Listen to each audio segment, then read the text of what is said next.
Welcome back, everybody. David here, joined as always by Matt Leck. How you doing, Hi- brother? I'm doing well.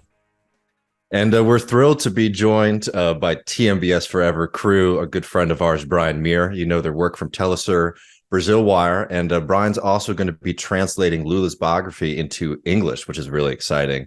Thanks so much, Brian, for hanging out with us today. Always fun hanging out with you guys. Well, man, we wanted to, we had reached out to you earlier last week to come on to talk about Lula's inauguration and, what that was looking like. But over the weekend, some pretty big news happened as a bunch of Bolsonaro supporters stormed multiple government buildings in the capital of the country. And could you give folks a sense of the scope and scale of this action over the weekend? Because a lot of people are comparing it to January 6th. And I think there's a lot of similarities, but I think that sometimes people don't realize comparatively, they went into the Supreme Court, they went into the Senate, they occupied a lot of different buildings in the area. But, could you give folks a sense of what happened over the weekend? Yeah, there's people looking at it in different ways, in the comparison to January 6th. Remember that they did that stuff on January 6th. Well, Congress was in session during the inauguration, on Inauguration Day. These guys were too weak to try and do it on Inauguration Day when Congress was in session. So they waited until an empty Sunday during the height of, holiday season. Almost everybody who has any money, at least, and the city's area of Brasilia itself is all middle class. The working class live way out, like 30 miles away in these satellite cities. It's almost completely empty in January. Like most people are on beach vacations. You get at least a month to 6 weeks of vacation in Brazil, and January is the vacation month. On top of that, it was a Sunday. So even although they shouldn't have been, even the security was understaffed. Mm-hmm. So that's very different from what happened on January 6th. They made it into more buildings, but at the same time, the buildings were all empty. Mm-hmm. The other thing is that it's important to remember people are spinning this in a bunch of different ways. I'm really pleasantly surprised with all the solidarity among the media outlets in the U.S. that supported Lula's imprisonment and supported the coup against Dilma Rousseff, now on board with Lula. That's really nice. But basically, Brasilia is a space-age, mid-century, modernist, utopian, city built to look like an airplane from the sky that was plopped down in the middle of these soy fields in the most conservative, backwoods country farming center of Brazil, with a very conservative local population. It's a city of about 3.5 million, and probably 65-70% of them voted for Bolsonaro. It's also a big center of prosperity gospel Christianity. Mm-hmm. And so the governor of Brasilia is an extremely far right-wing figure, one of Bolsonaro's biggest allies. And the way that the police work in Brazil is that the governors, through their security secretary, control the police, the military and the civil police. So basically, on Monday, this governor appointed Bolsonaro's former national justice minister and public security chief to be his district or state level security chief in charge of the military police and the civil police. And so this guy had already been under, scrutiny for encouraging an auto coup when Bolsonaro was president, as was the governor. They're not recognizing the results of the election. Many of Bolsonaro's cabinet ministers went ahead and recognized the vice president. A lot of people recognized the results of the election. Bolsonaro hemmed and hawed, and this was one of the most faithful guys to Bolsonaro, Anderson Torres. So on Thursday, Friday, I guess, he just disappeared, he just disappeared. And so when this stuff started on Sunday, the military police just opened the doors for the protesters and then played the turtle game, pretending they were trying to do something. Oh, we can't control them. Lobbing tear gas grenades in places where there weren't any people, so the smoke would appear on the your camera. Meanwhile, I would say probably under average intelligence, most of them elderly white men who made up and women who made up most of the protesters, like lower middle class to upper middle class, started posting videos on the socials like, oh, look, the police are on our side. And the police are like taking selfies with them, calmly talking with them and things like that. This went on for about 3 hours as the media was like, oh, it's chaos. And the governor was playing the turtle game. And then, oh, where's Anderson Torres? Oh, Anderson Torres, the security minister, he's in Orlando, Florida. Okay. So then the governor's, but I'm really mad at him. So he's fired, right? But I'm going to take care of this, right? Another hour goes by. It's now been like 3.5 hours of these people like taking shits inside of the government building and filming it and posting it on socials and that, yeah, destroying like, modernist furniture designed by Oscar Niemeyer that's worth like, he's got chairs that are worth like $50,000 or $60,000 that he, basically donated to Brasilia at the time he designed the city. But they're historic. The whole complex is a UNESCO World Heritage Site. And they slashed a painting by Di Cavalcanti, who is one of the most famous Brazilian modernist painters of all times, because he managed to create a painting style that didn't have any European influence at all, right? So this one painting, As Mulatas, it's worth $4 million. They slashed it. And they rifled through the intelligence department and stole all of its weapons and stole some classified documents. So there were some people who knew what they were doing, who were mingled in with the crowd.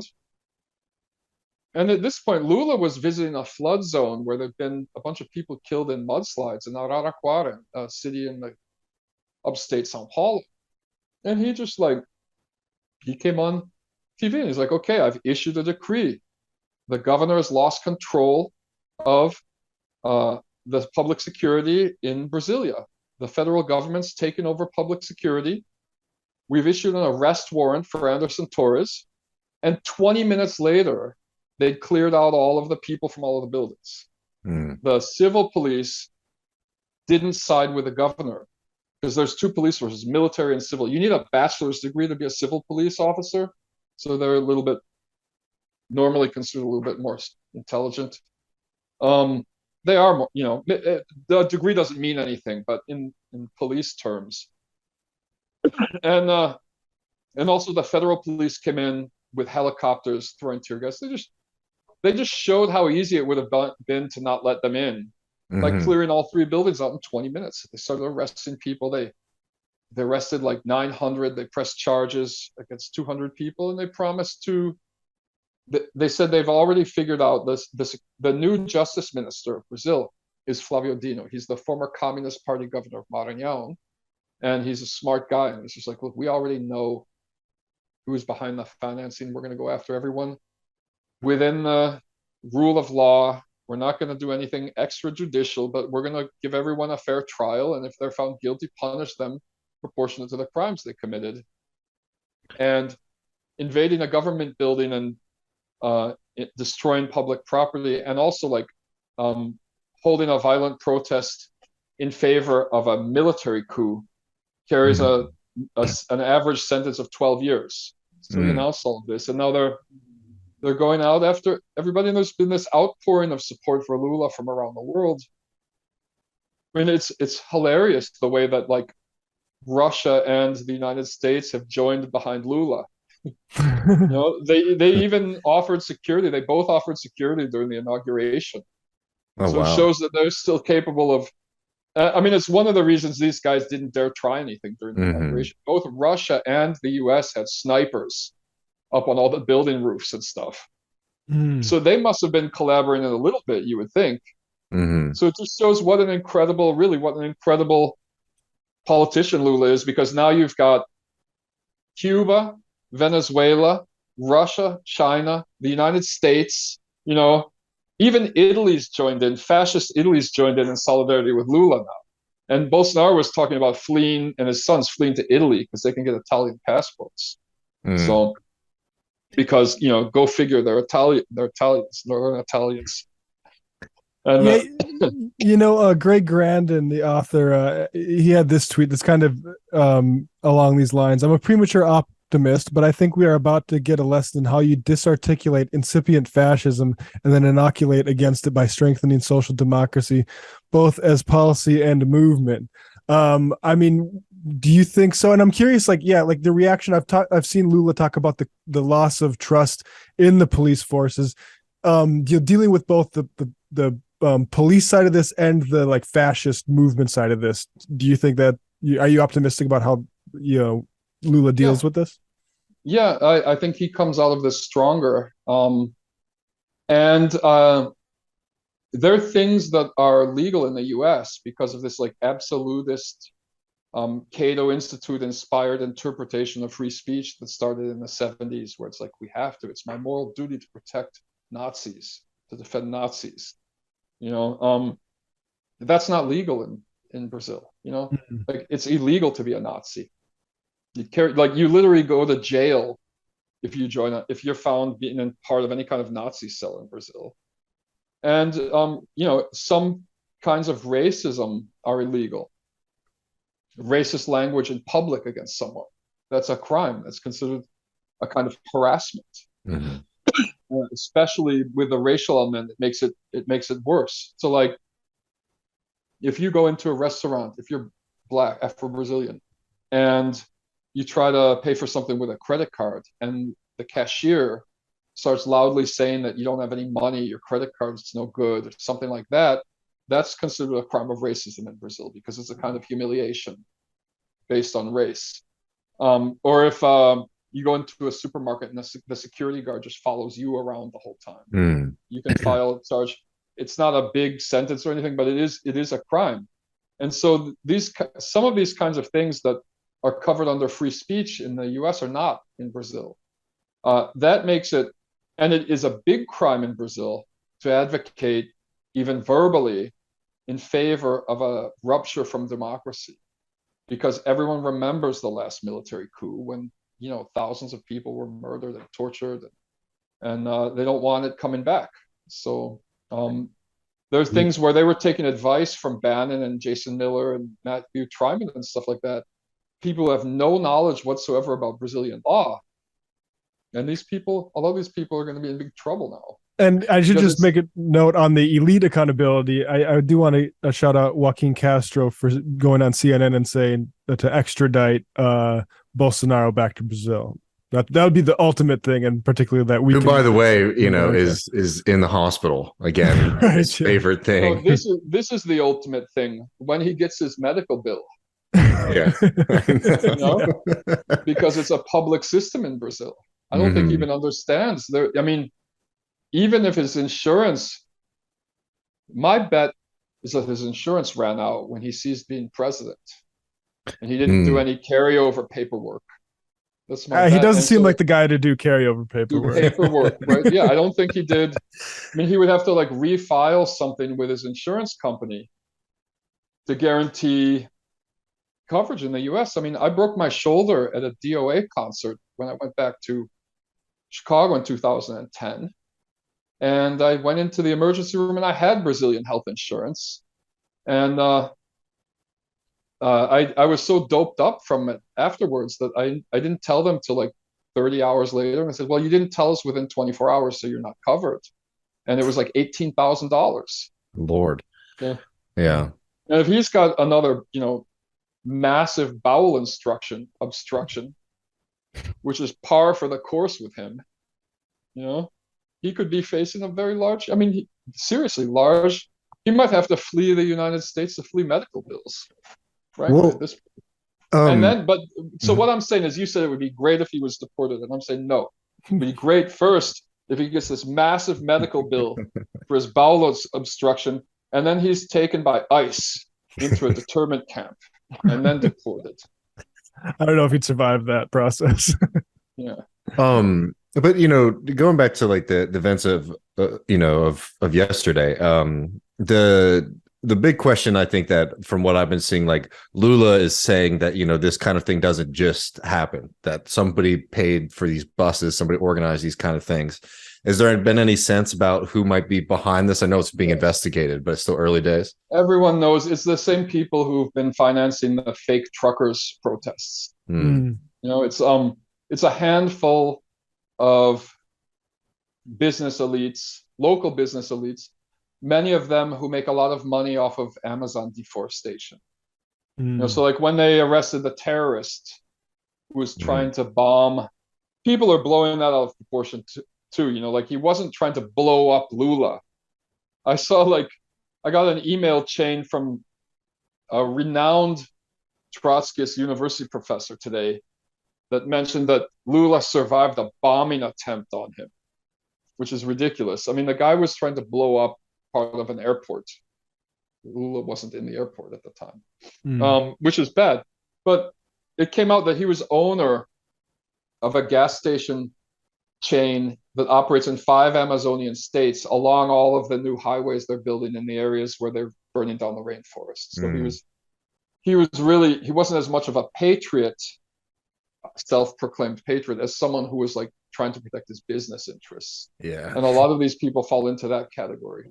And I mean, famously, Lula was good for the rainforest. I want, like, maybe this isn't the direction you want to go, David, but I'm curious, like, you talk about this being to Lula's political benefit. What areas do you see him sort of maybe pushing his agenda forward with rise in popularity from this?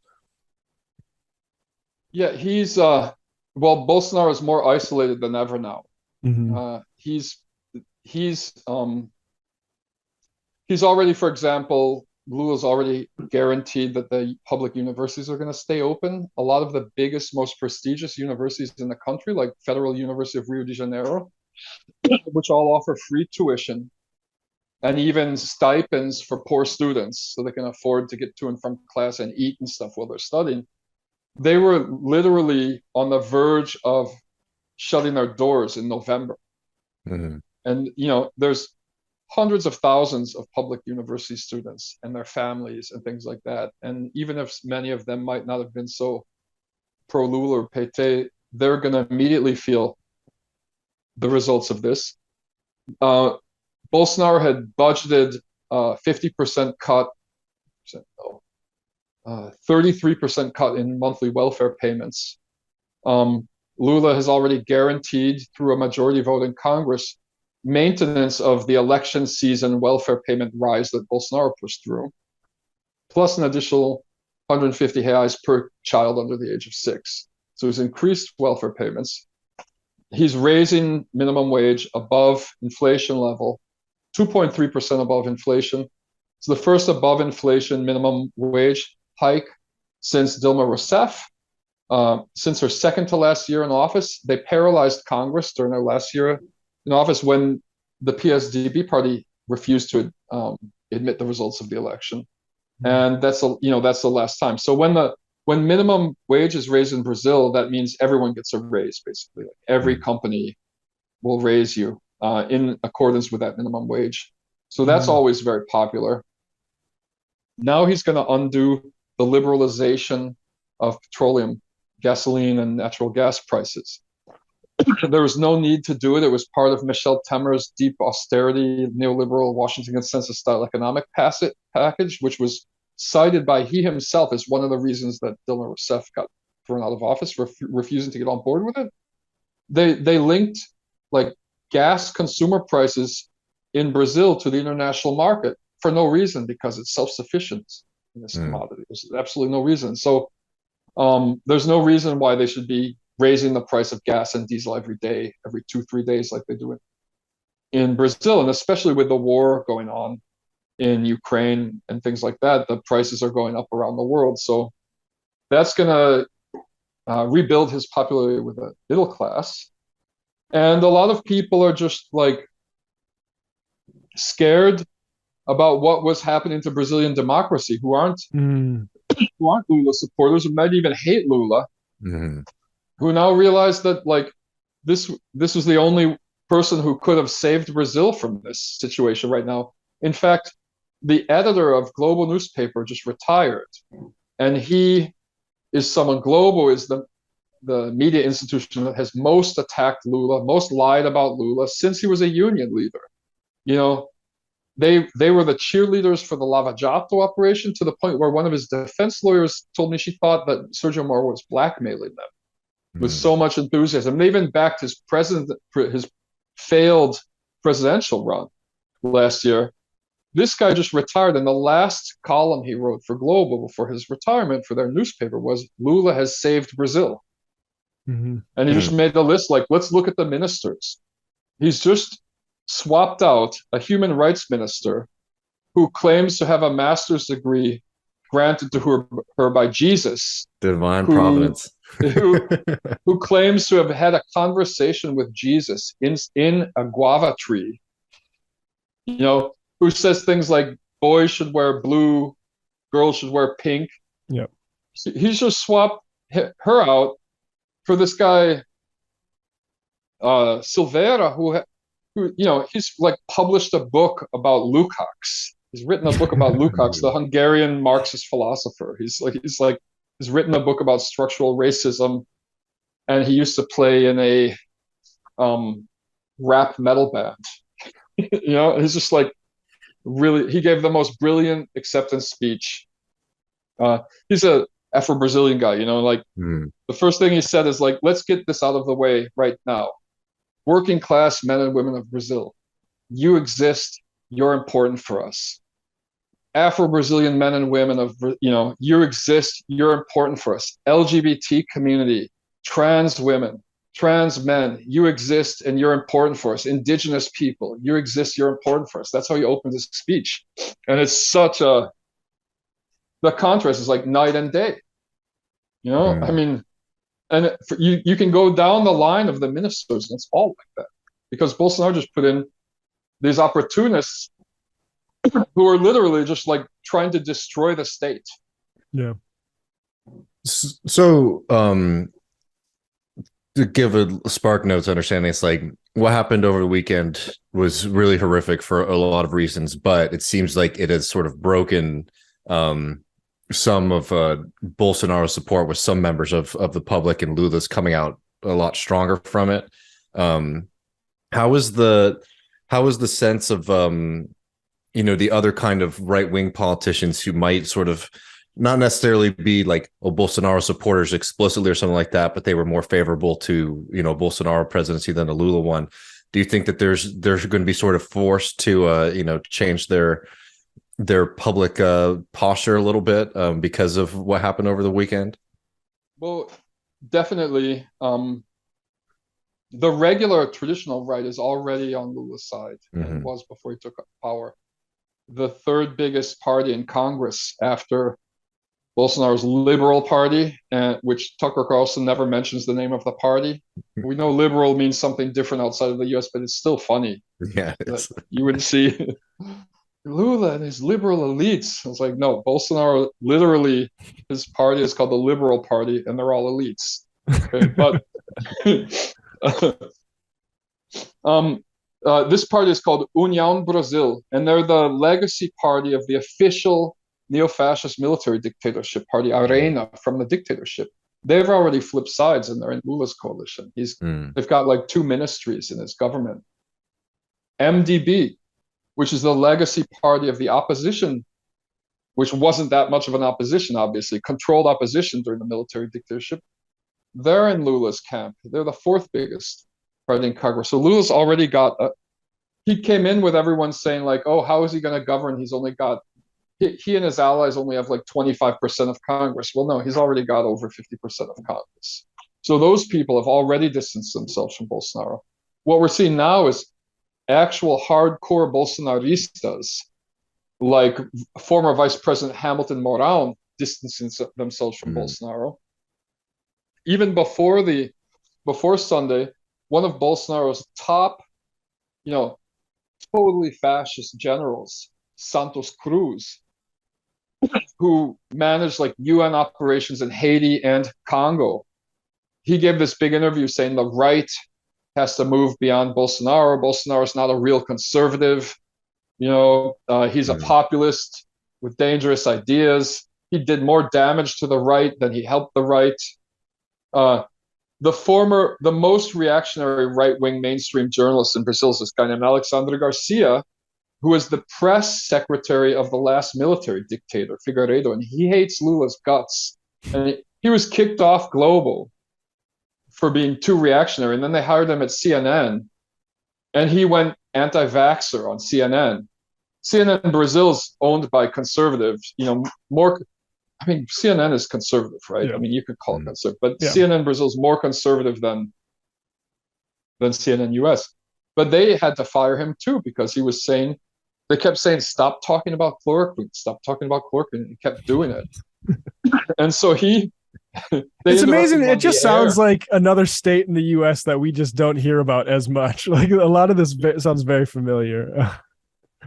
Well, he just like worshipped Trump. Right. So it was running like a state like, hold on, something just popped up here. Yeah. There you go.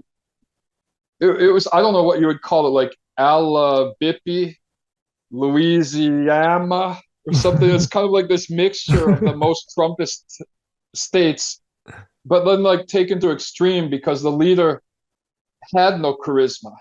I mean, at least Trump was funny sometimes. Bolsonaro couldn't. His idea of a joke is like a 1960s gay innuendo. Yeah, that no one laughs at.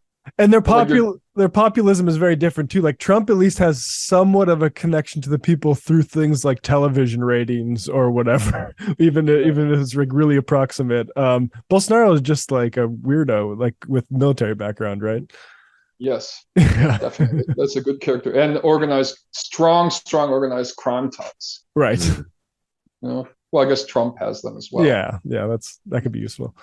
Like, if you're working in real estate, you're a real estate mogul in the U.S. Hey, gotta get deals done. Yep. Well, I appreciate you coming on and breaking this down for folks. But when we reached out to you, we were hoping, because this is Left Reckoning 100. We were hoping to do, be a little bit of celebration. I'll just be curious if you could tell us how the inauguration was, because it seemed like, it was pretty packed. It seemed like it was a good time for folks. But what was your sense of the events and the feeling of the country? I was going to go, and then I canceled the last minute because TeleSur only sent the Spanish team. And so I bought this bus package tour. It was going to be 40 hours each way because Recife is really far from Brasilia. At the last minute, I was like, you know what?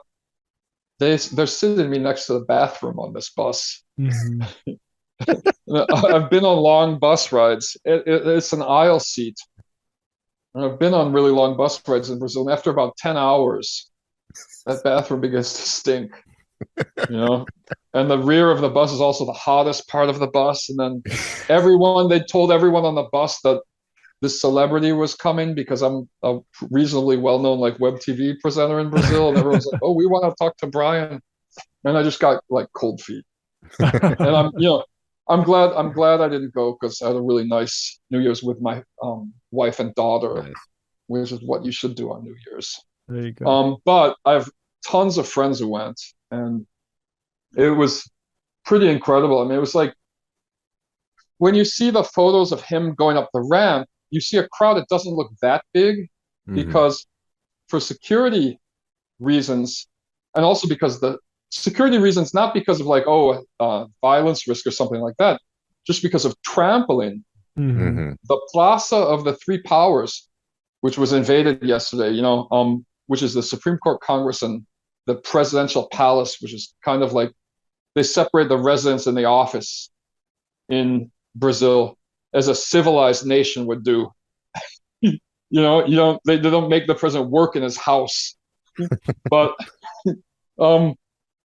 that square only holds like 30,000 people safely. So there were 30,000 people right there, but there was like 300,000 people all the way down the quad. The line to get into that secured zone was 3 kilometers long. That's hours before the event even started. And his wife, who's really nice, me and Michael Brooks and Dan met her, when we did the interview. super, super cool and super nice.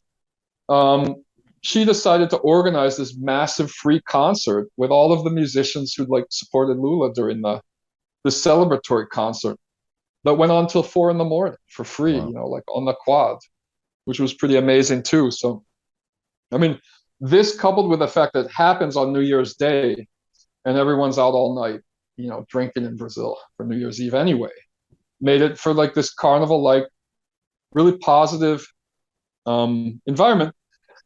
Bolsonaro pulled his Trump handbook out, fled to Florida to avoid prosecution, but also like refused to hand over the sash. Mm-hmm. And when he fled, he didn't do the right paperwork, which is why I'm thinking he might have health insurance problems right now too, and visa problems. He didn't actually hand over power to anyone. So Brazil went 36 hours without any leader. Wow. Hamilton Mourão, the general's former vice, was pretending he was the president, but no one had given him, those kinds of powers. So there was no one to hand over the sash, and everyone was like, "Who's going to hand over the sash?" And Lula's wife just came up with this idea. Well, Lula himself said 2 years earlier, if Bolsonaro doesn't want to hand over the sash, I'll just have the Brazilian people hand over the sash. So he put together this group of like a union steel worker, the president of the rag picker or garbage scavengers union of Brazil, Chief Raioni, who's this 93-year-old legendary indigenous rights activist who used to, like Sting and Peter Gabriel used to bring him to events in the 80s when he was only whatever, like in his 60s or something. And he was there, and this this guy with cerebral palsy, I have his name somewhere, but I'm on my phone today, so I can't pull up his name, but he's a popular YouTuber with young people, and he just had this like committee of regular Brazilian working class people hand him over the sash, and it was really nice. It was the first time in history anyone's ever done anything like that. I mean, literally, Afro-Brazilian woman, garbage scavenger union leader, handed him the presidential sash. So Wow. that was cool. Yeah. And there were more world leaders there for that event than came for the Olympics in 2016. It was a really huge event. The Biden administration was initially talking about sending Kamala Harris. I don't know what happened. I don't think anyone missed her. Just as no one would have missed her if she left the U.S. to go down to Brazil. Deb Haaland was there. Okay. So it was cool, and his ministers are incredible. Like, he's obviously he has had to make some sacrifices to this coalition he's built, but he's kept the economy in the hands of Marxists. Not just the economy minister Fernando Haddad, who did his PhD thesis on social programs during the Soviet Union. He's considered a moderate within PT, but he's a Marxist. And he was confronted by a group of businessmen in Sao Paulo. Like, well, what about this idea? You defend Marx. You defend the ideas of Karl Marx. And he was like, so what idea of Karl Marx are you talking about? And the guy was just like, couldn't name one. But in addition to him, Brazil's got this bank called the Brazilian National Social and Economic Development Bank, which is during the PT years, it had a larger portfolio than the World Bank. And kind of like China, it gives out loans for development projects in the global South, mainly in other South American countries, but also in some countries in Africa, like Mozambique, and West Africa, like Senegal, for development projects with no austerity conditionalities. So it was really mortally wounding the influence of the IMF and the World Bank in Latin America. And it's probably one of the reasons that the US government turned on him in the first place. So he's put Aloysio Mercadante, who's another Marxist economist, in charge of that. He's put the Banco do Brasil, which is one of the largest banks in the world. It's a public bank, in the hands of leftist economists. Caixa Econômico there's a federal mortgage bank in Brazil that was founded in 1814 called Caixa, which holds 95% of Brazil's mortgages. It only invests conservatively in bonds. And so when the sub-mortgage crisis hit worldwide, Brazil was completely untouched from it. You know, that's in the hands of the left still. And he turned all indigenous agencies.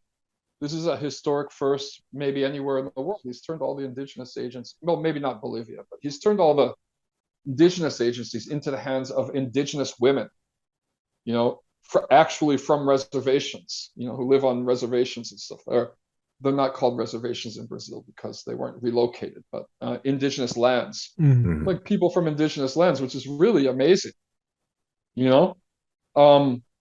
The Minister of Indigenous Affairs, Sonia Guarajara, she's an amazing political organizer. She's put together this nationwide coalition of indigenous groups called APIB, which has filed genocide charges against Bolsonaro in the International Criminal Tribunal in The Hague.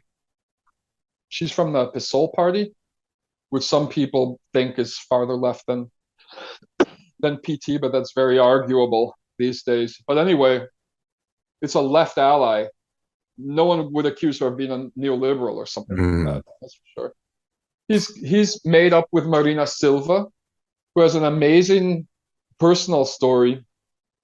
She became very bitter with the Workers' Party and made alliances with the business community and was actually pushing the wrong kinds of environmentalism as of, you know, in Rio Plus 20 and things like that. She was pushing this kind of like green capitalist model, but she's pulled back from that.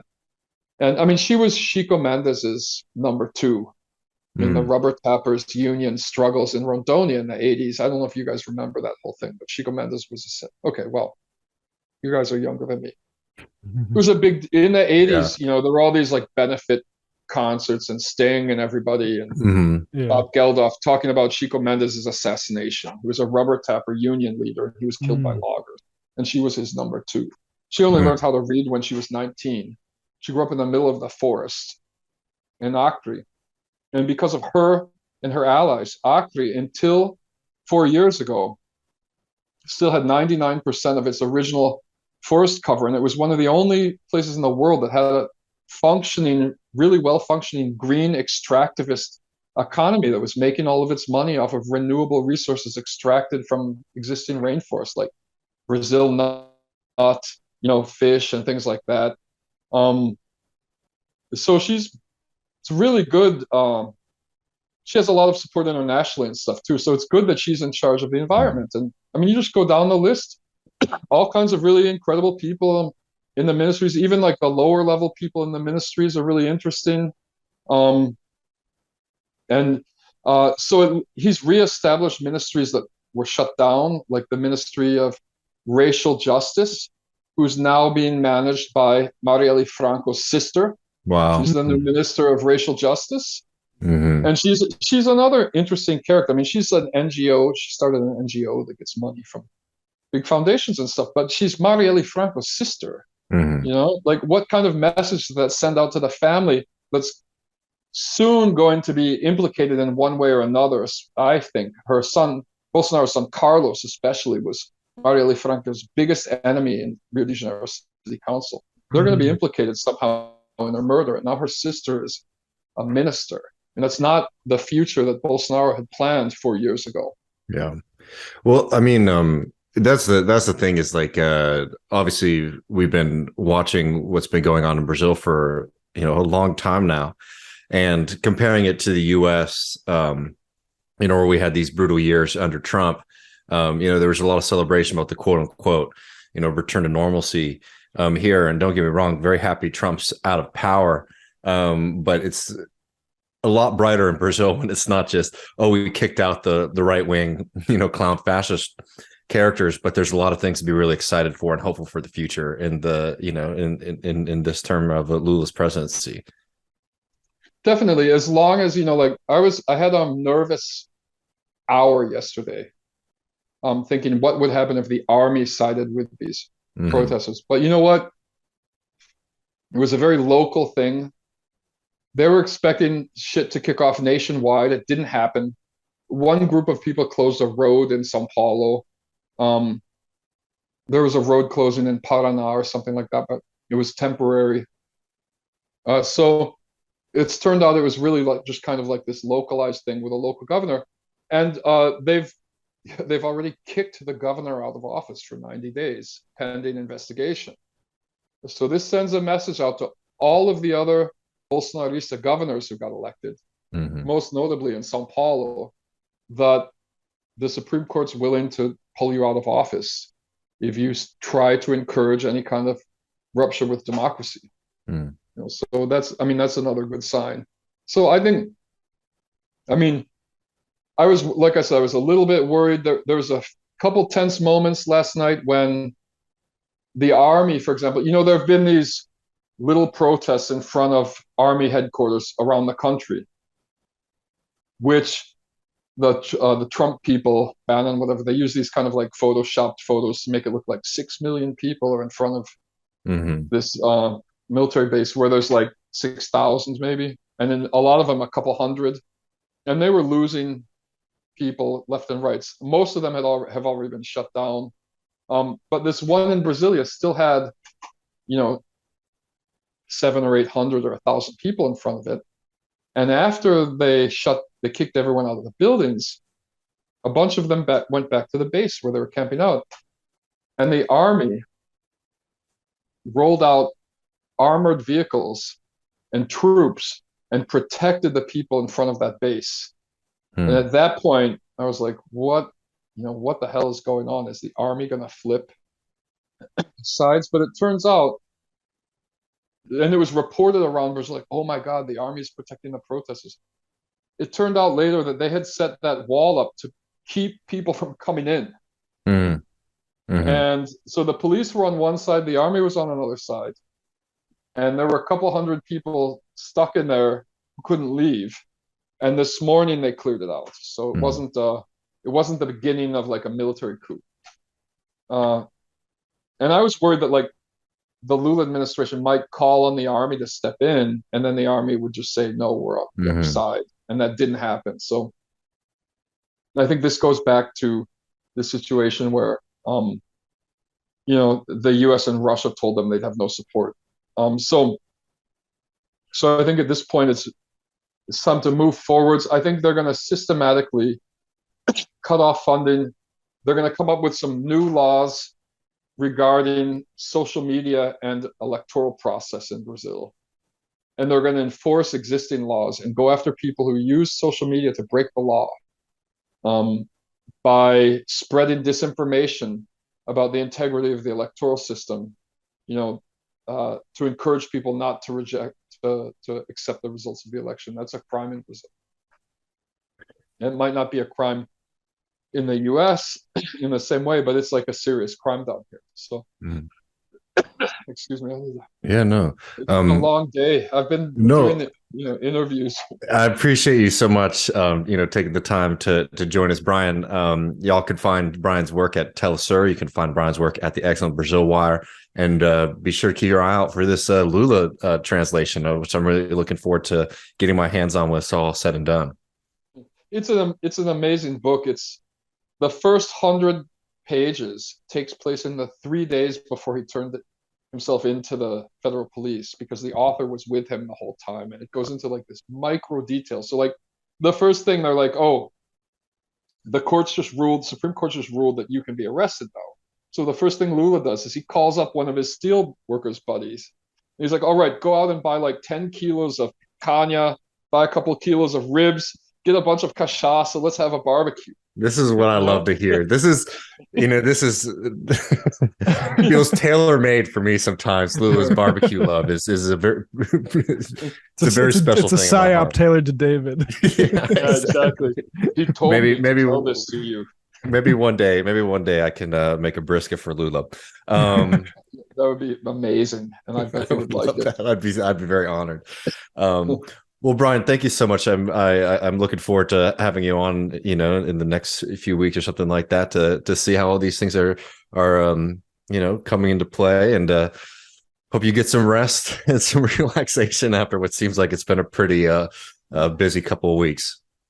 Well, I won't, because I'm going back to editing a news story for TeleSur right now, because there were massive pro-Lula demonstrations in hundreds of cities across Brazil today. There were more people on the streets here in Recife than there were in Brasilia yesterday. Wow. That's incredible. Well, Brian, thank you so much, man. I always appreciate having you on Left Reckoning. Thanks, guys. Thanks, Brian. Take care.